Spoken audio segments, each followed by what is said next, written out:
Punjabi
So thank you for being all here, even though it's very nice weather outside.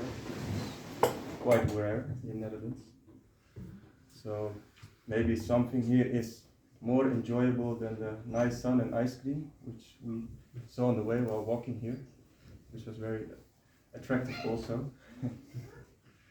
So for the ones who don't know me, I'm from the Netherlands. I've been traveling for the last 4 years a lot, and since 1 year ago I got a camper van, a Sankirtan van, and doing a lot of book distribution. I brought with me also one bhakta from Germany, trying to inspire him a little bit for Sankirtan. And yeah, we have a lot of nice experiences, so I thought maybe it's nice to share.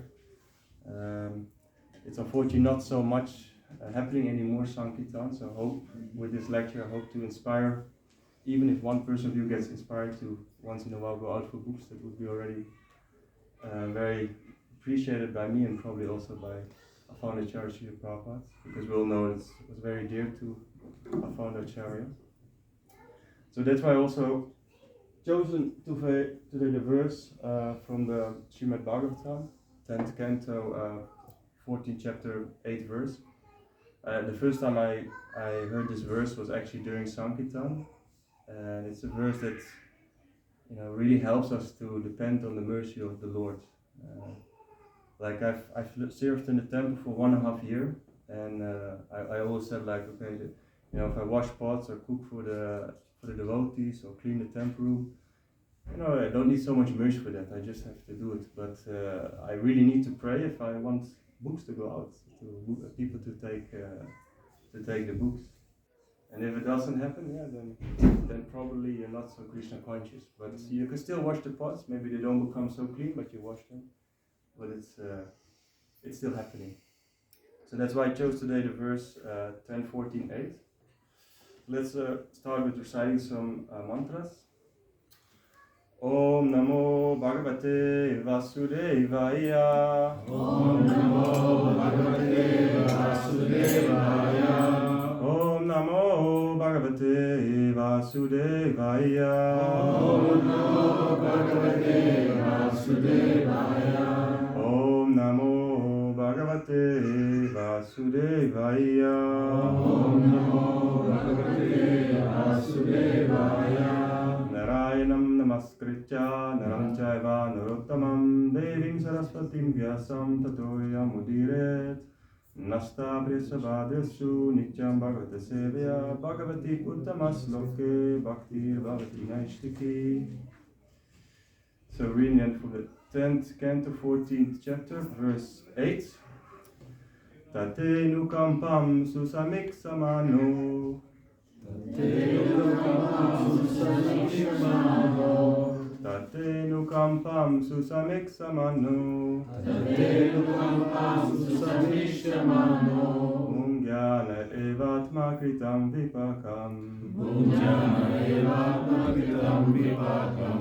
Mungyana evatma kritam vipakam. Mungyana evatma kritam vipakam. Vidvakva purvir vidadan namaste. Vidvakva purvir vidadan namaste. Vidvakva purvir vidadan namaste. Vidvakva purvir vidadan namaste. Yuvetayo muktipade sadayava.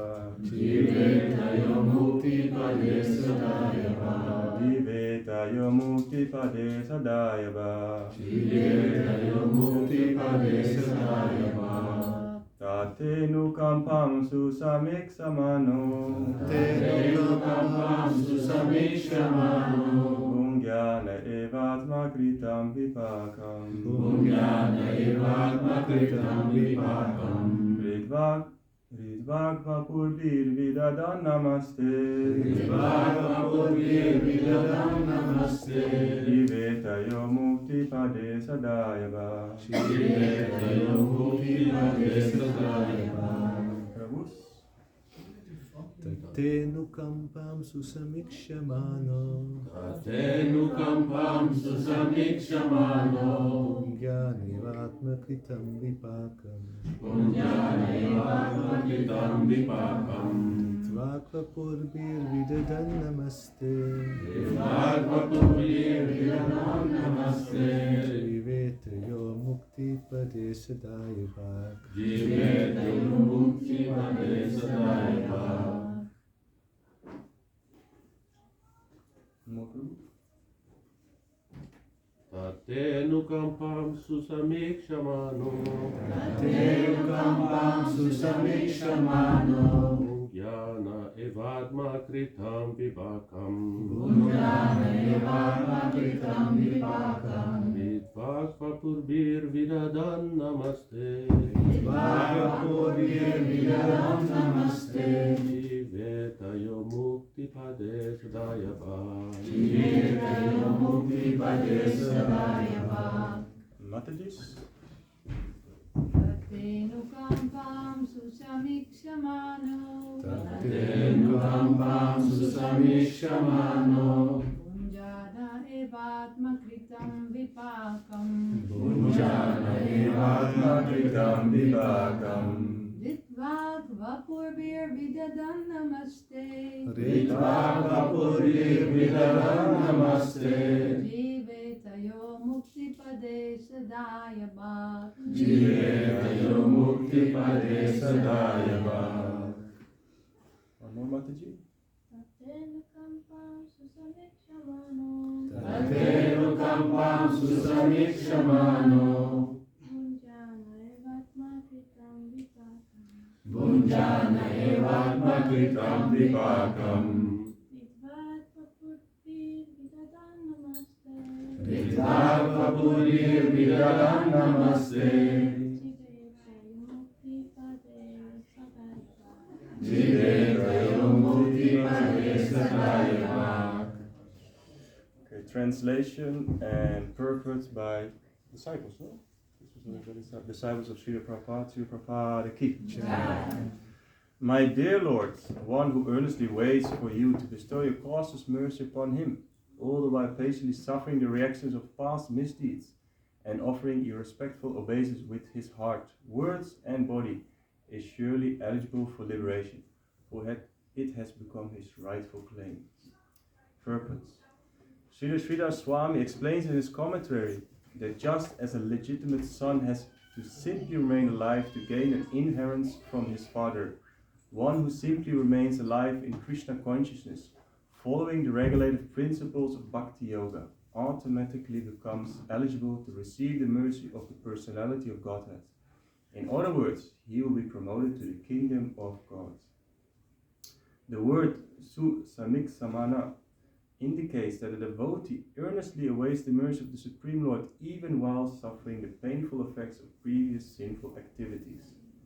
Lord Krishna explains in the Bhagavad Gita that a devotee who fully surrenders unto him is no longer liable to suffer the reactions of his previous karma. However, because in his mind the devotee may still maintain the remnants of his previous sinful mentality, the Lord removes the last vestiges of the enjoying spirit by giving his devotee punishments that may sometimes resemble sinful reactions. The purpose of the entire creation of God is to rectify the living entity's tendency to enjoy without the Lord, and therefore the particular punishment given for sinful activity is specifically designed to curtail the mentality that produced the activity. Although a devotee has surrendered to the Lord's devotional service until he is completely perfect in Krishna consciousness, he may maintain a slight inclination to enjoy the false happiness of this world. The Lord therefore creates a particular situation to eradicate this remaining enjoying spirit. This unhappiness suffered by a sincere devotee is not technically a karmic reaction. It is rather the Lord's special mercy for inducing his devotee to completely let go of the material world and return home back to Godhead. A sincere devotee earnestly desires to go back to the Lord's abode. Therefore, he willingly accepts the Lord's merciful punishment and continues offering respect respects and obeys to the Lord with his heart, words and body. Such a bona fide servant of the Lord, considering all hardship and a small price to pay for gaining the personal association of the Lord, certainly becomes a legitimate son of God.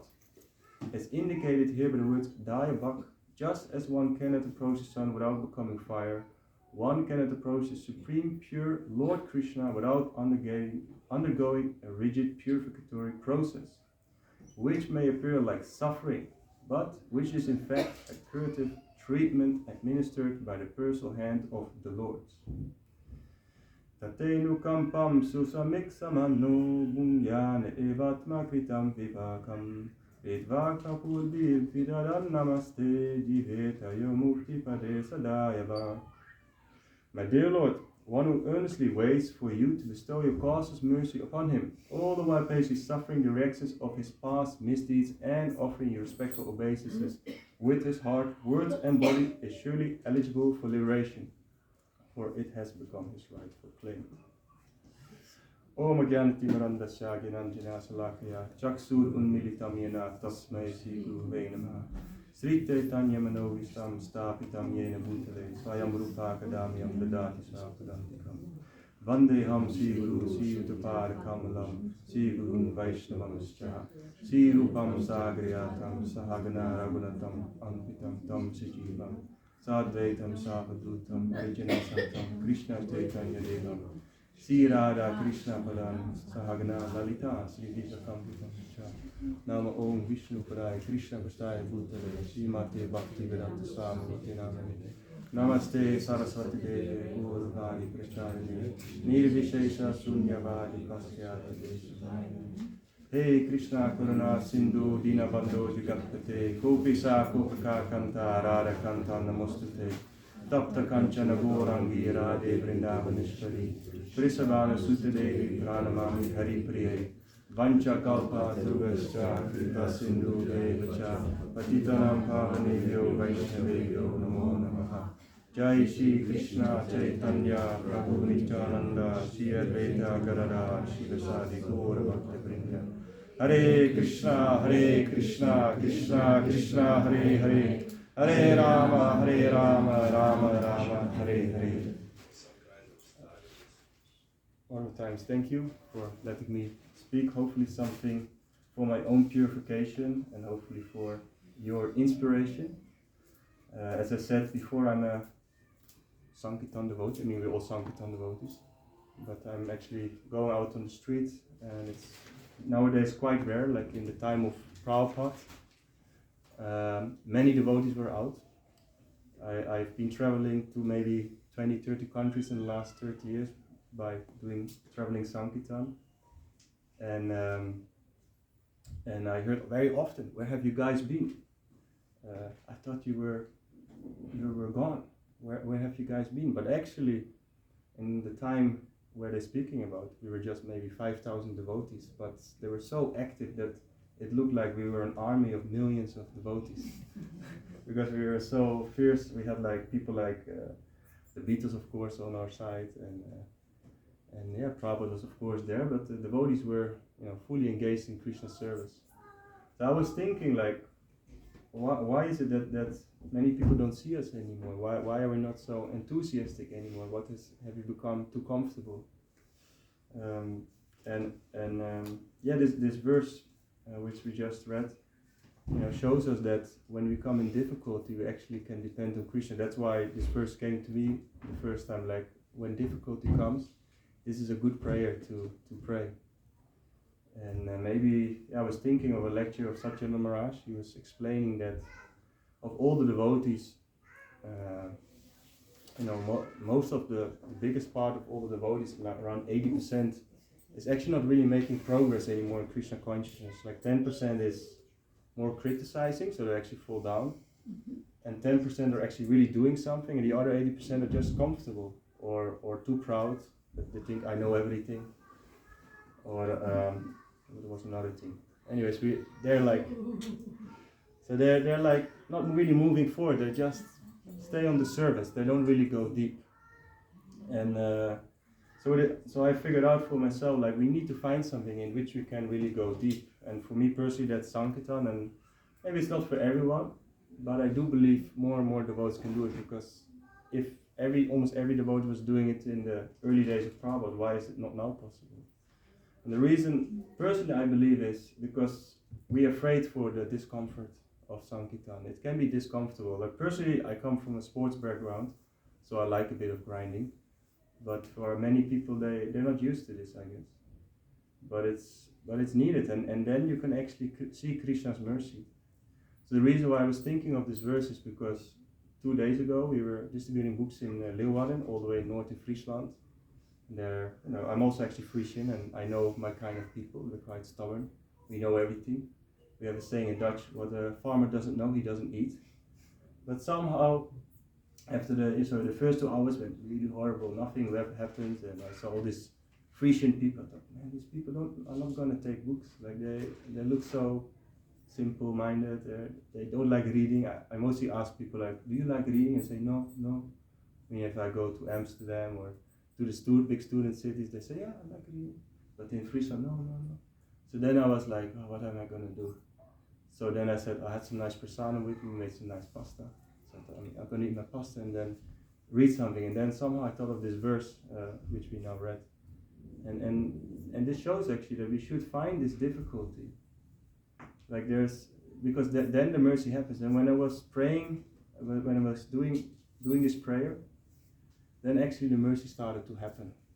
And I just went for a walk, and then one after the other people, and the books, they say, is het gewoon niet aquí?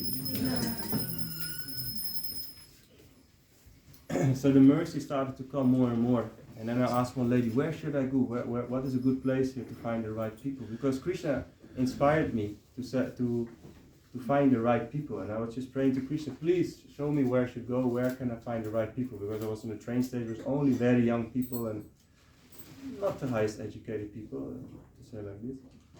And so then I went to some side streets, and I found some side, it was super quiet, but literally almost every 2 out of the 3 people took a book, and they gave big donations like anything, Gita after Gita, awareness, Science of Self-Realization, took up most books I distribute.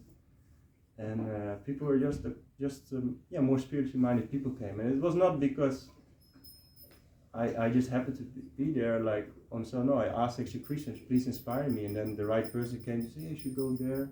There's actually some alternative places, and I didn't know Leeuwarden. I haven't been there for 10 years.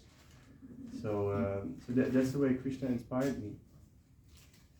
So that's shows us that we have to really depend actually on Krishna, and in Sankirtan you can actually notice that if you don't depend on Krishna, then nothing is going out. Like, I also had days it's like nothing is happening, and I'm also not praying and nothing is going out. But if, for example, there's a day that I go out and nothing is happening, and I am praying, then at least I can be there with my conscience. Okay, this is for my purification. So one devotee, one brahmachari from Germany, he said once to us, like, if books go out, it's the mercy for the people. If books don't go out, it's your mercy, because that's your purification. But this is not always easy, because it's like tough sometimes, because it battles with our false ego. So that we know it's very often Sankirtan. That is very, very, very tough.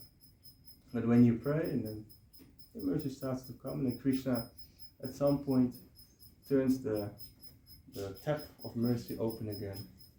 I even heard from the biggest book distributor at the moment, Prabhu, that on the day he did Prabhu, the brahmachari from Atlanta, I heard a seminar or like an interview with him, and he did like 4,000 books. And the funny thing was, that day that he did the 4,000 books, he did it in 8 hours. And about the first hour, a lot of books went out, but then for 3 hours, nothing happened. Literally nothing went out. But then the last 4 hours, bam, the rest of the 4,000 books went out. So actually he distributed this 4,000 books in a matter of 5 hours. I personally didn't have that experience, but it just shows that his determination, and it probably was in a prayerful mood, that he kept going, and then Krishna said, okay, you really want this? Then bam.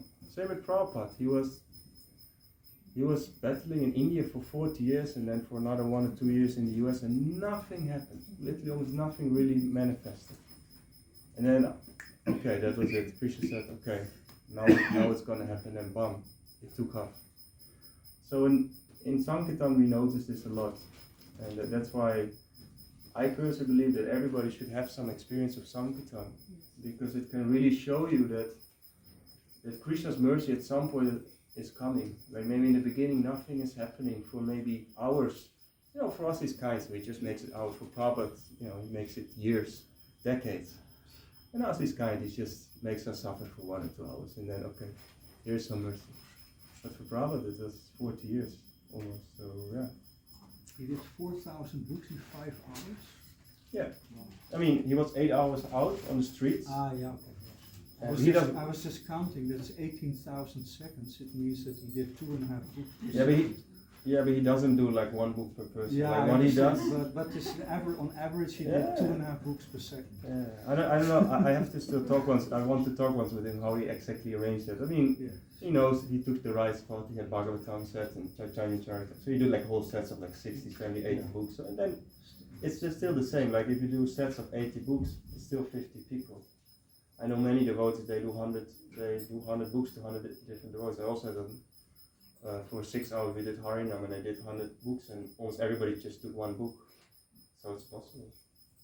But, Still amazing. yeah, it's very amazing. But it shows that it is actually possible. But what is more important, I think, from this example is that sometimes nothing is happening, the mercy is not coming, but you're still grinding. And then this prayer that we just read comes into place, that we're still praying. And please, Krishna, maybe this is my purification. This is why it's not happening. It can be my purification. Or just Krishna uses sometimes our karma to make us humble, and then become more humble, become more sincere. So okay, I really want to please you. I'm not doing it for the numbers, but then the numbers come. It's not because of you want these numbers, but you actually do. It happens because you're in this prayerful mood, and these things only happen. Like Prabhu could only do this because he was in that mood. And Prabhu was always praying. There's quite a well-known story, I think, that from Prabhupada. Like he said in a lecture that said if you don't he said to all his disciples in a class in London in the Bhaktivedanta Manor that all of you can fall down, but I cannot. And then later on, after the lecture, they saw Prabhupada praying. I think I'm not telling the full story, but Prabhupada was praying to the deities, and they asked Prabhupada, well, what are you praying for? And he said, because I'm not falling down. Oh, sorry, I'm praying so I will not fall down. And so we always have to be in this prayerful mood, and when we're not in the prayerful mood, in the humble mood of a servant, then things are not happening. And personally, I noticed this the most on Sankirtan, that it is not happening. And I think everybody should try this out, and then you can really taste the nectar of the Sankirtan movement. And because also Krishna says at the end of the Gita, and the one who shares this knowledge with others is actually most dear to me. And it doesn't say have to be by going out the street and doing books. Can it also do in other ways? But what I've seen, this is also straight away purifying. And you can do a podcast and all these things. It can also be purifying in a sense, but you're really meeting other living entities. And their false ego is being presented for you for a reason, for your purification, or it's either for their purification that they get a book, for their mercy.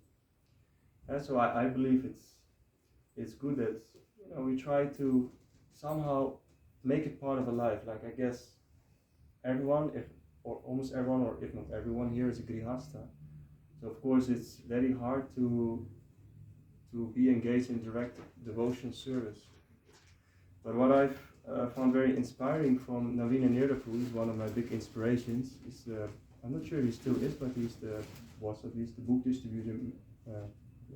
distributor, minister. And he said during one of the Sankirtan seminars that, you know, we can, wherever we go, we can take a few small books with us, like 5 or 10 small books. If you take a train, we take a bus, we go for groceries, and just take 10 books with you. And, you know, if you have the desire to share Krishna consciousness with others, Krishna will reciprocate. He will actually send you the people, and the people will come to you. So, like, I also notice when I'm, especially with the Bhagavad Gita, almost once every day, I'm just walking around with the Gita, and you say, "Is that the Gita?" Someone tells me, because nowadays the Gita is getting more like you said. Please give me your blessings. So I often have that people walk to me and say, "Hey, is that the Bhagavad Gita?" Because nowadays, maybe you've heard of the movie Oppenheimer. So I use this often as a way in. So yeah, even Oppenheimer read it. Oh, that must be nice. You know, or Gandhi read it, or Einstein. You know, or even scientists read spiritual wisdom. Oh, it must be something good, no? Will Smith. Will Smith, yeah, I don't like to mention him because he also had a little incident. So Jay Shetty. Jay Shetty also, yeah. Muhammad Ali, Tupac Shakur, so many people read it. Michael Yeah, Jackson. also Michael Jackson also. See, almost everybody read it from the Hollywood. So, so you can use these examples. But for example, like a few weeks ago, I was in Belgium, and I was distributing books in Leuven, I think it was. And I went to one guy and I tried to distribute a Gita to him. And the one man passed me. Said, "Hey, is that the Bhagavad Gita? Oh, please come to me, but be on time because I have to catch a train." I said, "Oh, good." So I finished my conversation, and this guy also took a book, and then I went to this man, and he said, like, "Yeah, I just was in a place called Namaste, some restaurant or something, and there was the Bhagavad Gita. They had like a picture of the Bhagavad Gita from Prabhupada actually, and it was not devotees even from that restaurant, but they had the Bhagavad Gita from Srila Prabhupada there, and he mentioned that Sadhguru has like now some how do you call it, some brain damage, I don't know, he had some accident or something, and this man said, "I have the same," and somehow he connected it, and he said somehow he connected it to the Bhagavad Gita. I'm not sure Sadhguru also read the Bhagavad Gita, but somehow he connected it, and just by my desire to distribute this Bhagavad Gita and having it in the hand, not even talking to him, he comes to me and says, "Hey, I want this Gita," and he gave me 50 euros, like that, on the spot. And I said, "Well, you give a nice donation, let me give you some more books," and he was super interested. So just having a Gita in your backpack, just one Gita, almost at least once every 2 days, I have one person just walk by, "Oh, is that the Gita? Oh, that's so nice. I was just thinking of it." I have like, yesterday also, 2 guys were speaking like, "Oh, we're just talking about this stuff, like, oh, let me take this Gita," and they both took the Bhagavad Gita. And so it mainly has to do with your own sincere desire. If you really want to share Krishna consciousness, because that's most dear to Krishna anyway, so why would he not reciprocate? And it's so blissful. Like, over my 4 years of traveling over the world, I've been to many temples, and from my personal experience, and also from Shastra, I can say the devotees who go more on Sankirtan, they're more happy. So the higher your dose of Sankirtan and Harinam is, the more happiness you will have in your life. I like personally, I found the most happiest devotees either in New York or in Melbourne, because they were doing actually the most Harinams. So I can honestly say, if you really want to be happy, you have to go on Harinam. Haribol! Haribol! Haribol! So so Harinam is Prashad. yes, yeah, we like this one. So I can honestly say, like, we need to do service also in the temple. We need to have our base in order, but that's all meant for going out. It's not for, I sometimes ask, why are we actually coming to the temple? What is our motivation to come here? Is it to hear some nice kirtan, to have relaxed? Because we offer prasadam, I mean, the prasadam is always good. That's like our secret weapon, of course. But there are other things also, of course. So we come here to get inspired and then do something with it. And like Prabhupada translated bhakti as not just devotion, but devotional service. So that means actually we should do something with what we get. And the most easy way, as Krishna says at the end of the Gita, to share this wisdom with others. It can be to friends and family. And if you're up for it, you can go out on the street. Like, I mean, I guess everyone here needs to do groceries. So what I thought, like, oh, maybe why not go 1 hour earlier, and then, or maybe you do it afterwards, because if they don't like you, maybe they kick you away. But, to go 1 hour earlier somewhere, and then do a little bit of books, and you feel so good afterwards. And I noticed if you just go 1 hour, mostly you only get sweet mercy anyways. So, sweet mercy. They have the sweet and the bitter mercy. Bitter mercy is like, can be a bit tough on the false ego, and sweet mercy, everything is nice. Yeah. Krishna consciousness is amazing. And when you get the bitter mercy, you say, Krishna consciousness is horrible. Why did I sign up for this stuff? But, it's like saying what I said before, like Purification. It's purification, yeah. But it's both mercy. So as I said, like when books go out, it's the mercy for the people. Yeah. And when books don't go out, it's the mercy. It's more mercy for you. Because even like I think it's Queen Kunti, she actually prayed for toughness, because that's the easiest way to think of Krishna. So actually, but you can also, of course, go easier to Maya. But it depends on you. You can lean both ways. So you can either go to Maya or to go to Krishna. So you said rather go. So I believe everybody should try to have this example of try to have a little bit of experience. And if it's too scary for you, you can meet up with someone and hold hands or something. I mean, or if you think you don't know what to say, you just say nothing. I mean, I did some nice challenge with devotees, like let's try to distribute books without saying anything. It's possible. I met a Russian brahmachari. He doesn't know he knew almost no English, and he was just having a begging bowl, and he smiled he had like Navina Deer said, we're working here on our glands. That's what we basically do. So if you just have a nice smile, then people, oh yeah, what do you have to? Oh, nice. They do all the talking for you. So it's like that simple. Or even better, like even animals can distribute books. I was in Melbourne. There's one very nice it's one of the best Mataji Sankirtan devotees, and she has also a very nice dog. She puts a tilak on and he has like a little bag for the dogs. And there's like books on the side, and she goes, and, who doesn't like dogs? I mean, most people do. So, what does this dog have? Oh, book. Oh, what is this? And then, okay, the person should, say, okay, give a bit of donation. Yeah, they should show some austerity, like Krishna also says in the Bhagavad Gita. We should share this to people who also show a bit of austerity by giving a little donation. So everybody can do it. You can be very small or very big. I think it was Rati Manjari, she sent me last time an example of a little boy who managed to distribute, like 2,000 books a month. I mean, Dandavats to him. And he's like, how old is he? Like 8 years old or something? Yeah, 10. Yeah, so Skinny, stick. Yeah, I was thinking, why work at the supermarket when you can distribute books? You can keep a little bit for yourself. If you need to eat, buy some chewing gum or whatever children these days like to eat, and then give the rest to the temple.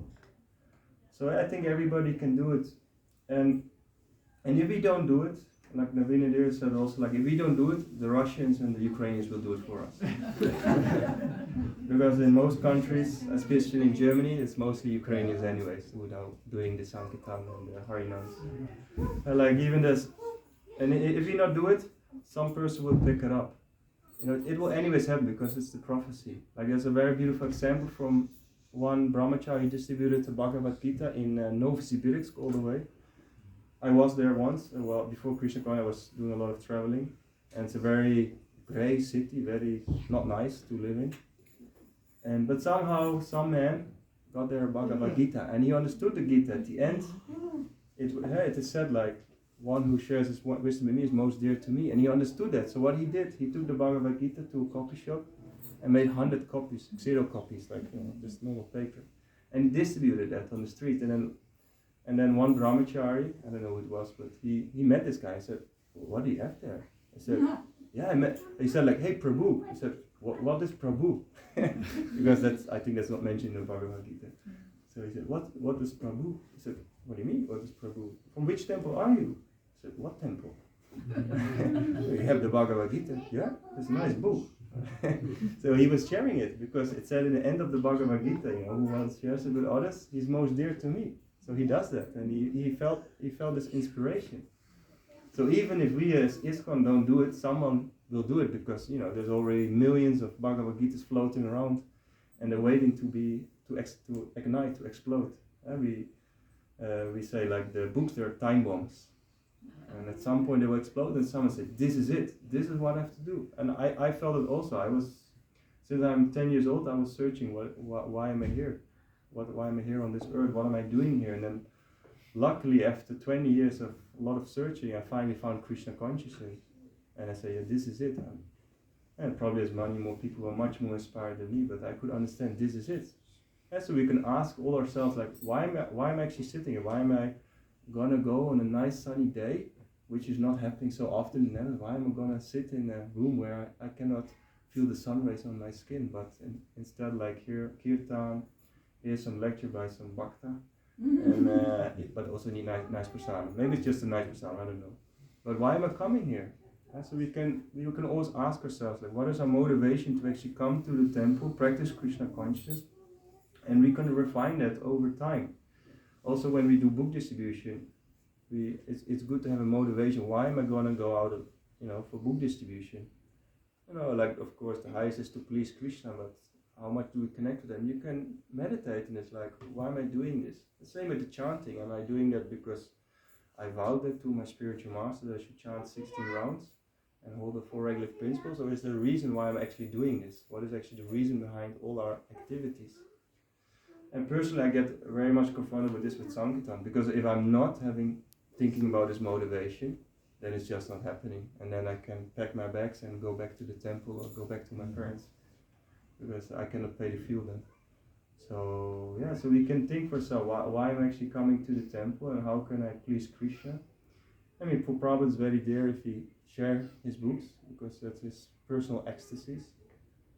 I like to listen a lot about Prabhupada's pastimes, and he said often that when he was sitting in the rocking chair, that's one example, that he was sitting in a rocking chair, and he was listening to the Sankirtan scores like it was like Bhagavatam. He was just hear only numbers for 1.5 hour long, and for him it was complete ecstasy. It was like listening to the most beautiful lila pastimes of Krishna, Radha Krishna.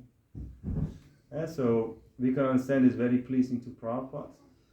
So it's pleasing to Prabhupada, it must also be pleasing to our own gurus. And through that we can experience the happiness of Harinam Sankirtan, because in the end we are Gaudiya Vaishnavas.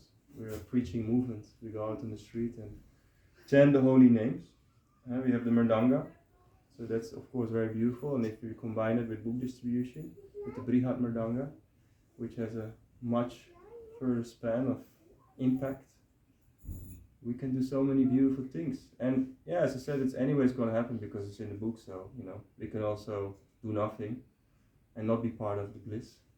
It's anyways going to happen. But we can also decide, okay, let me take part of this bliss.